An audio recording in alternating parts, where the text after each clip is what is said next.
Hey everybody, good afternoon. Welcome to the Digital Weather Desk, powered by Century Next Bank. I'm Jared Floyd. Happy Thursday. It's lunchtime, and the forecast has been completely refreshed on the app and at digitalweatherdesk.com. So again, if you want to just rush to the numbers and you don't want to listen to what I have to say, I don't blame you. I'm kind of annoying. But if you want to hang around for the forecast, we're going to get into some specifics about temperatures, where we expect them to fall on Sunday. Sunday's a tricky day. 7-day forecast has a little caveat with it. We'll get to that in a minute. And where we're going for temperatures on Monday. Before we get started any farther, first off, today's forecast made possible by ServPro, Monroe, West Monroe. Water or fire damage, mold, storm repair, call or click servpro.com today. Good afternoon to you, Mr. Ricky. And before we get any deeper, I will say there are some pleasant days ahead. There will be some warm days, specifically tomorrow, and even Saturday looks fairly mild. So if your home and your homestead is not completely set up for sub-freezing temperatures and a hard freeze, spending extended periods of time well below freezing, you may want to make sure that those precautions are taken care of by Sunday. You can take care of it today, you can take care of it tomorrow, you can take care of it Saturday, but by Saturday night, you're going to want all of that stuff in place because you're not going to want to deal with it Sunday, and you need it all in place, especially by Sunday night and into Monday morning. And again, with the conditions that we're expecting on Sunday, you're not going to want to be out there fiddling with trying to wrap a towel or something around a outdoor faucet. I've done that before. Not a lot of fun. Temperatures at this hour generally in the mid-50s, upper 50s for some, and again aiming for daytime highs to top out in the upper 50s to low 60s. Dew points are quite dry. Again, a very dry environment means that while we do expect the cloud cover to return tonight, it doesn't really pave the way to much in the way of rain chances. And speaking of the winds cranking out of the south, generally in the 5 to 10 mile an hour range, I wouldn't be surprised to see some more consistent 10 to 15 mile an hour wind readings, if you will, as we go through the remainder of the afternoon. You can see El Dorado up to 13 miles per hour, and some higher gusts should be expected along the way as well. Check of the drought monitor. I showed you this this morning, but really showing it to you simply because A, it shows the lack of rainfall across most of the region, but B, also we only get one of these once a week, so I figured we just go ahead and show it to you ad nauseum right when it's issued, so you can kind of implant that in your brain for the rest of the week. Jeff, good afternoon to you. Again, the Mississippi Valley is the only part of our area that seems to be doing okay drought-wise. The rest of us could use some rainfall. Check of the visible satellite this afternoon. Again, a few high clouds, but aside from that, lots of sunshine. The clouds will start to sneak back in pretty quickly early to mid-morning tomorrow. Shortly after midnight, we'll expect an increase in clouds for the southern counties and parishes. Your radar made possible by Brown's Roofing. If the radar has been unkind to your roof, you can schedule your free roof inspection at brownsroofingla.com. Not a whole lot happening rain-wise yet. We could see a few showers as the final boundary moves through the area Saturday night into Sunday morning. Most of those showers should be pretty scattered and fairly light. Susie, good afternoon to you as well. You put the radar and the satellite together, and this is what it looks like. High pressure is moving east. Basically was plotted right over the top of us when I joined you this morning. And as it's moved eastward, it is allowing for that southerly return flow of Gulf moisture, which will lead the warming trend as we go through the day. Futurecast made possible by Bayou Power Sports, I-20 Frontage Road in Monroe, ATVs, side-by-sides, dirt bikes, Honda, Yamaha, Polaris, you name it, they got it. Go see Mike and the gang for more. And as always, tell them that Jared sent you and they may ask you to leave. Clouds will increase across the area as we go through the daytime hours on Friday, especially Friday morning. Good afternoon to you, Janice. Jeff, we are in a drought, but not in a drought. Parts of the area are in a drought. Most of us are classified as abnormally dry, but we need rainfall. And I think that's pretty obvious there. Cloud cover will be on the increase, as I mentioned, mid to late morning tomorrow, 5 a.m. I would expect the clouds really to ramp up and continue through the morning hours on Friday. Boundary moves through, maybe some late clearing, and then the clouds sneak back in for Saturday. By late Saturday and early Sunday, That final push of colder air arrives in the region, could arrive with a few scattered showers along the way as well. And then skies clear rapidly with falling temperatures through much of the day Sunday. Monday will be very, very chilly as well. And then as high pressure moves east, winds swing back around to the southeast and should lead the warming trend as we go into the day on Tuesday. Here's a look at temperatures. And I think this is probably our best look in terms of model data at what we can expect temperature-wise over the next several days. Again, morning lows will be in the low 40s, aided with the southerly winds, probably not quite as cold as we were this morning. In fact, many areas should be a good 5 to 10 degrees warmer on the back of those southerly winds.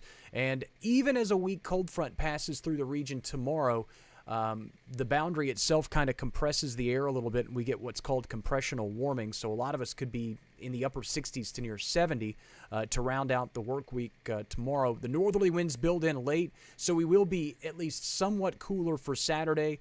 It's a pretty brief wind shift to the north and northeast during the overnight and early morning hours, and then by afternoon, the winds are back out of the south, leading the charge for most of us to return to the upper 50s to 60s for daytime highs.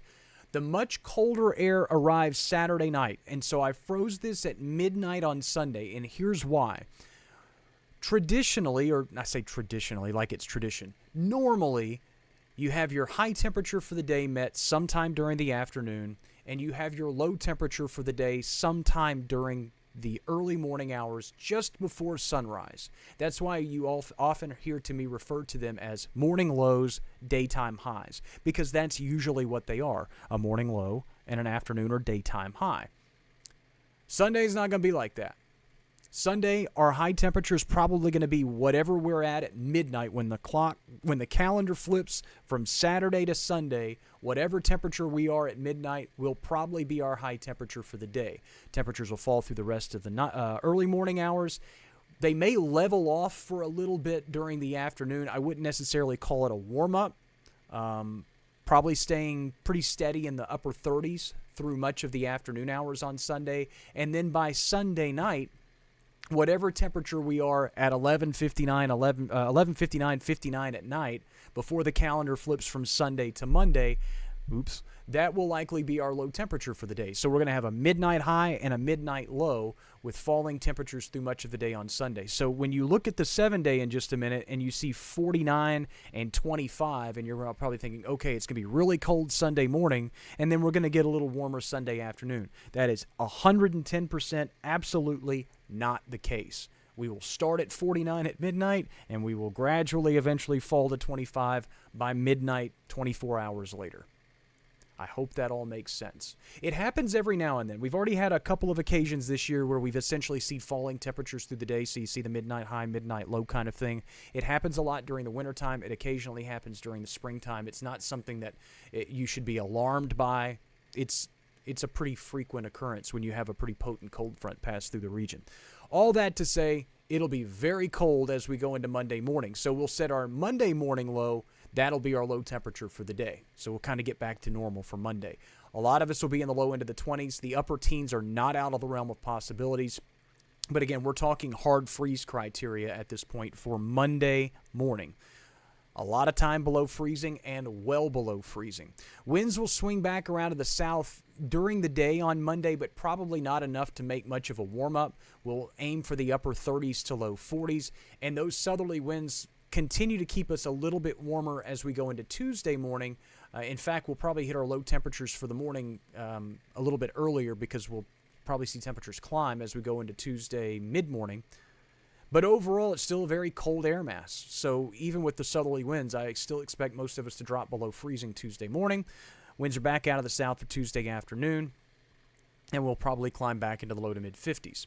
Here's a look at wind chills as we go into the day on Sunday. By Sunday morning, again, temperatures falling through the morning hours on Sunday. When you wake up and head out the door for church or whatever on Sunday morning, wind chills are likely in the 20s. Again, temperatures through the afternoon will be in the 30s, but when you filter in or factor in a pretty stiff northerly or northeasterly wind, those wind chills really don't get much better as we go through the daytime hours on Sunday. By Sunday evening, you see wind chills sneaking into the teens by around midnight, but then the winds start dying down, so as temperatures fall, the winds will fall as well, so the wind chill will probably be fairly close to our actual air temperatures. Maybe a few degrees colder, but I'm not really expecting wind chills to be dramatically lower. I can't foresee us seeing a lot of single-digit wind chills or something like that. But also, you should know that it doesn't take much of a breeze at this point to make those wind chills feel very, very uncomfortable. A look at what we call the Extreme Weather Index. This is an in-house model product, if you will, that's provided by Barron, and I think it does a pretty good job of encapsulating the hazards, if you will, associated with extreme cold temperatures. And the Extreme Weather Index does a lot of things. Wind, extreme high temperatures, extreme cold temperatures, extreme snowfall, extreme rainfall, and it just kind of focuses on the potential for the area to see impacts from the cold weather. And you can see that chart, if you will, goes from significant to excessive to extreme. And by Sunday, start seeing at least some impacts from the extreme cold. As we work into Monday morning, you see it become even more significant impacts across the region and through the early part of the day on Monday. Obviously, this is a guideline, if you will. It's just a product to help us kind of, again, assess, measure, and classify the possible impacts that we see. Folks shouldn't necessarily be alarmed about it. Again, we're not really seeing it. It's just cold. We should be prepared for it, and hopefully your homestead is already prepared for it, because we've already been below freezing this year. This is just going to be probably our hardest freeze that we've seen so far this season. If you want some relief, it's a double-edged sword when we look at this, though. The 6 to 10 day and 8 to 10 day temperature outlook. And I say it's a double-edged sword because everybody talks about the cold and everybody wants to get warmer. When's the warmer air coming in? It's arriving right around Christmas Day. So if you are wanting to wear shorts for Christmas, I may have some good news for you. If you wanted to have a Christmas Eve tea time, I may have some good news for you. Again, we're looking at trends, not specifics, so we don't really want to jump off the deep end in too many dramatics and make too many assertions. But the 6 to 10 day temperature outlook shows a very high confidence of trending above normal temperature-wise from the 17th through the 21st of December. The 8 to 14 day outlook that leads us into Christmas Day shows a very high confidence, in fact, the highest confidence of being above average temperature-wise. Here's why I don't like that. Above average temperatures this time of year usually is just begging for a severe weather episode. Again, we haven't had that problem yet, and also the 8 to 14 day precip outlook shows below average precip. So those two maybe hand in hand just make for a warm, dry Christmas. It's way too early to speculate. And I said severe weather. Again, it's not uncommon for us to deal with a severe weather event in and around Christmas. We had the one December 20th, 21st, which was back in 2013, 2012. I don't know. I'm not good with years. I remember them. Hit the books a million on Lammy Lane in Monroe. Did a lot of wind damage. So it's not uncommon for us to see severe weather potential late December. In fact, it's quite common for us to see wintertime severe weather episodes. But there's also nothing saying that that's a likelihood either. In fact, the trend is really just warm and dry. But something to keep an eye on as we head toward the second half of the month and toward Christmas Day and the end of the year and all that stuff. Daytime highs low 60s today. A little breezy this afternoon. Winds will be out of the south. Lows tonight, low 40s, increasing clouds, not quite as chilly as it was this morning, but still chilly. Winds will be out of the north 5 to 10. 7-day forecast made possible by 3B Hardware. It's got a lot of writing on it. Again, a reminder of Sunday. You see midnight high and low. We will hit 49 at midnight when the clock hits midnight for Sunday. And then by 11:59, 59 at night before we go into Monday, we will probably be somewhere in the mid-20s. So a midnight high and a midnight low. Daytime highs and lows, they're not a thing. At least not for Sunday.